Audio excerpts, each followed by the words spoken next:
রাস মানে কোনো নারীদের লীলা নয়, নারী পুরুষের লীলা নয়। ভগবানের এই লীলা ব্রজগোপী কারা? কৃষ্ণ স্বয়ং ভগবান, তিনি একের থেকে দুই হয়েছেন। দুই হয়ে তিনি নিজের লীলাকে আস্বাদন করবার জন্য রাধারানী হয়ে কৃষ্ণই একের থেকে দুই প্রকট হয়েছেন।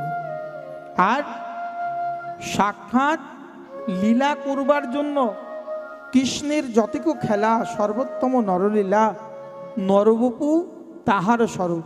নরলীলার মতন করে আস্বাদন করবার জন্য নররূপ ধারণ করেছেন ভগবান। আর তিনি তার নররূপ ধারণ করে প্রকৃতিময় নারী রূপের মতন করে রাধারানীকে তিনি গঠন করেছেন। সাক্ষাৎ সেটা প্রেমের মূর্তি। আর আলাদা আলাদা করে ভিন্ন ভিন্ন করে ওই রাস আস্বাদন করবার জন্য স্বয়ং রাধারানীর অঙ্গ থেকে কায় স্বরূপ এই সকল ব্রজগোপীদের সৃষ্টি হয়েছে।